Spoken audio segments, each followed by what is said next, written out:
លោកសិទ្ធិអូរ៉ាន់ពួកយើងចាក់បីនេះគិតថាសុំសម្រាប់មួយថ្ងៃហើយហាក់ពិតមានហើយពួកយើងចាក់បីសុំតែម្ដងទេណាពួកឯងគិតទៅលេងឯណាទៅចោះតែក៏ភ្លេចថ្ងៃនេះចូលទៅទានលុយគេឲ្យអញសិនយើងឲ្យពួកឯងទៅដើរលេងបានហើយយ៉ាលោកសេដ្ឋីខ្ញុំគិតថាថ្ងៃនេះសង្ស័យតែមិនស្រួលតិចដឹងបើមិនទៅទានលុយទេណាយើងនឹងមិនឲ្យទៅណាឡើយពួកឯងគិតទៅតើទៅទានលុយឬក៏នៅធ្វើការអូជេលោកថៅកែពួកយើងប្របតាមទាំងអស់តោះគ្នាយើងឆាប់ប្រញាប់ទៅទានលុយដែរ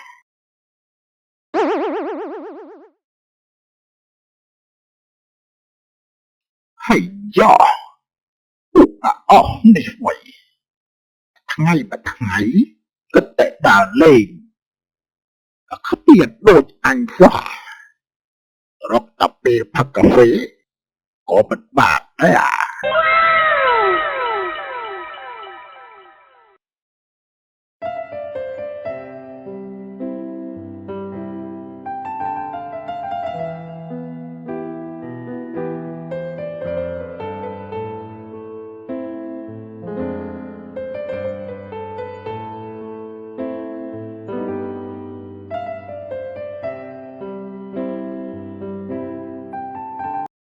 អ៊ីណែលបងកុក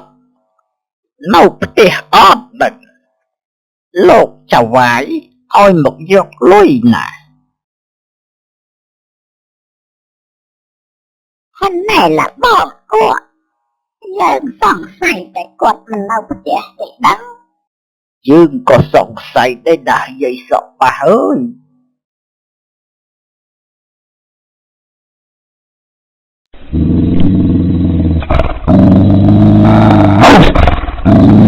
តែละបងឆ្កែធំណាស់ละបងតោះពួកយើង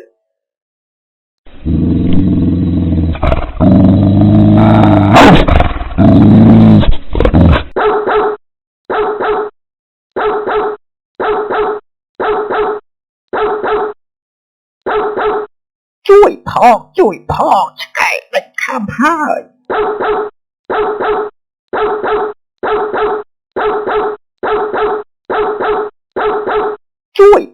ជួយផងឆ្កែដាច់ខាំហើយ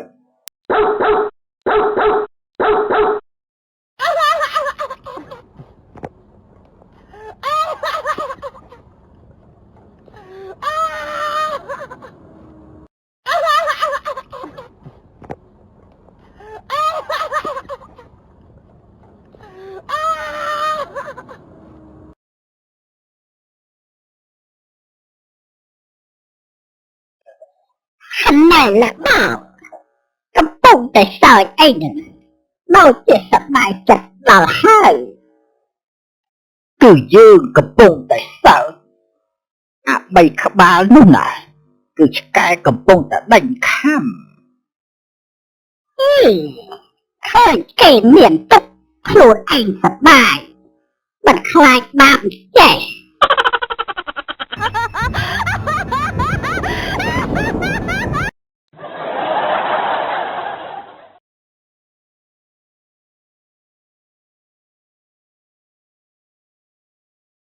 ហើយយាយកចាស់នេះវិញសើចអាក្រក់ដល់ហើយ